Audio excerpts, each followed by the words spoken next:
I will be going over the installation of a V2 gate Titan rear-wired Mosfet into my King Arms M4A1 primary.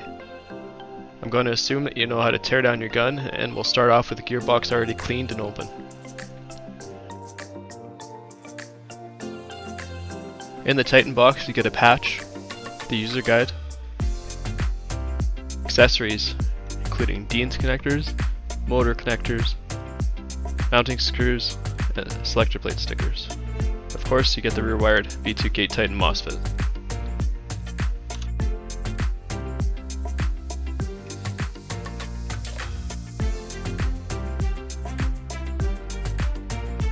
First, you want to gently test fit the lower half of the Mosfet onto the gearbox and check all around the board for clearances and to confirm if any grinding of the gearbox is required to get a flat, smooth fit. Next, gently hold the Mosfet in place and look at the back of the gearbox to make sure that the selector sensors or any metallic components of the Mosfet board won't contact the rear of the gearbox. Set the Mosfet in place and roughly route the wires. The black wires run down the near side and the red wires run down the far side across the motor opening.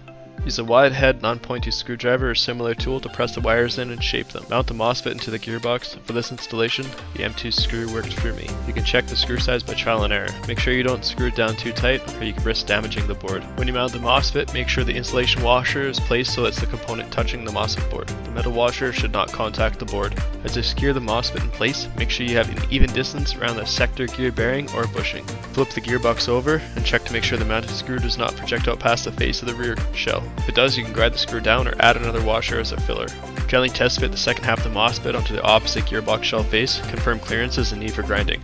Some shells may require grinding on this half to ensure Mosfet fitment. For this particular installation, part of the gearbox protrusion is pressed into the foam on the Mosfet. However, I did not need to grind anything, which is confirmed by being able to easily and gently close the gearbox shell with the Mosfet fully installed.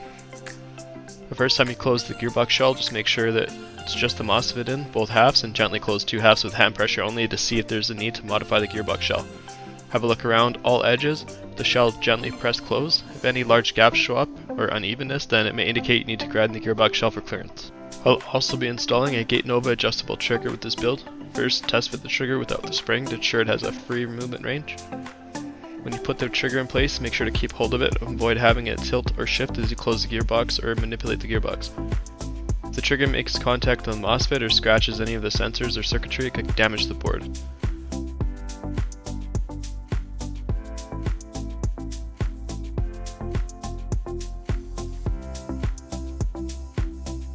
Gently close the gearbox shell with both halves of the Mosfet installed and the trigger with no spring in place. Confirm proper trigger operation and trigger movement range.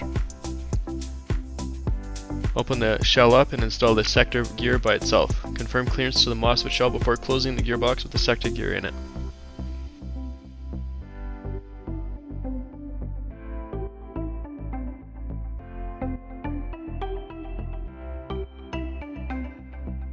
Now we can test fit the trigger with the spring and the sector gear installed together.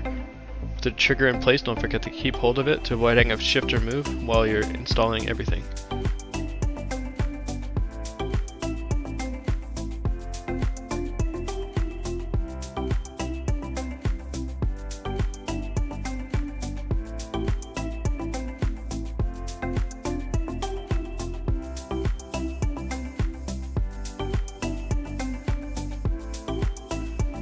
Install a few screws on the gearbox shell and slowly tighten them to confirm nothing is binding. With the gearbox closed now, you can test the trigger operation with the spring installed. You can also confirm the sector gear spins freely, just spin it slow to start. Make sure that when you spin, both sides of the Titan board are clear of the sector gear. Flip the gearbox over and install the selector plate. The selector plate stickers are only needed if the selector plate has a non-reflective surface on it. For this install, the selector plate already has a metal backing, so it should operate just fine without the selector plate stickers. If you have a flat non-reflective plastic selector or a black selector plate, then you might need the selector plate stickers.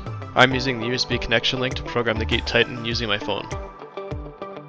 Plug in the USB link and check operation of each of the three sensors. Under General, confirm that when you spin the selector gear, the Mosfet detects the teeth.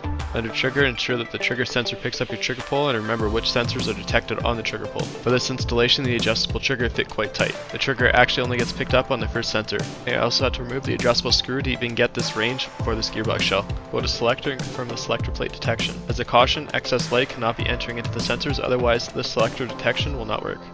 Slide the selector back and forth and try to make sure it reads all 3 selector modes.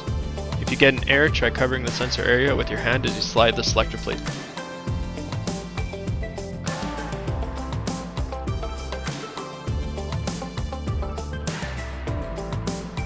This next step is optional, but I personally prefer it. What I like to do is I like to secure the wiring that's running under the motor with metal epoxy.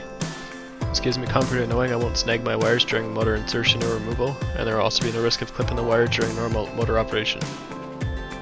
I just apply a small amount of metal epoxy to a clean gearbox shell, press the wires down overnight to secure them in place. Epoxy is easy to remove with a knife if needed. However, if you haven't shimmed your gearbox yet, I would highly recommend doing that before you glue wires down, since having a wiring in makes it a lot more difficult but not impossible to do.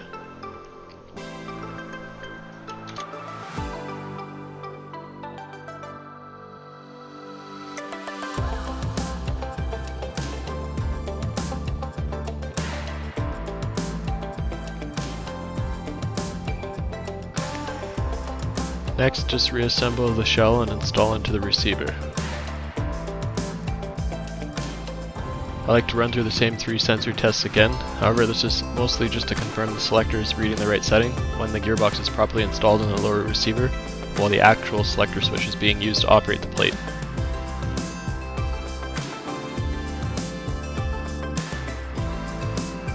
I'm going to skip the steps of fully installing all of the internals in your gearbox.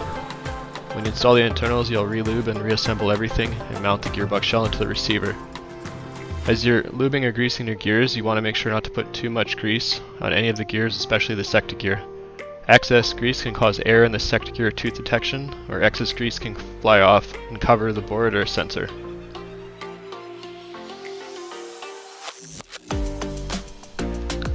With the Titan installation, you no longer need a lot of the stock internal parts. You don't need the cutoff lever, selector plate, spring, trigger trolley, including the spring and mounting screw. You can also get rid of the trigger stop, and in this particular installation we replace the trigger as well. And of course, the wiring is also removed. Once you've installed everything including the buffer tube, you can check out the wiring length. For my build, I've already Dremelled out a long slot in my buffer tube to permit easier access to the bolting and also to allow for shorter wiring. You might want to cut the wiring to suit your needs and resolder on the Dean's connector on the end. When you're installing the grip, you'll have to orient your motor and bend the wire motor tabs. Be sure to bend them in the correct direction to avoid breaking them off. Bend the motor wire connectors in the direction that they crimp in on. There's extras included in the Titan kit in case you break them.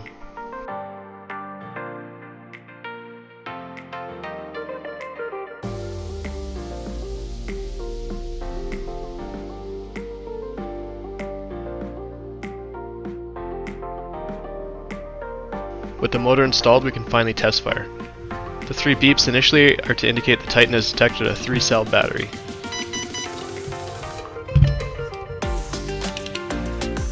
Whoops, I guess I forgot to adjust my trigger setting and the gun won't fire.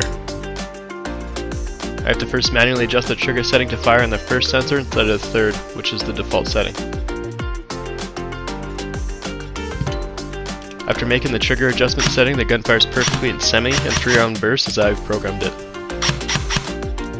This is pretty much it for the actual Titan installation. The next step is to fully assemble the gun with all components and then retest with the battery and magazine for a live fire test. If this is your first time connecting your Gate Titan, make sure you check the app to see if there's an updated firmware version.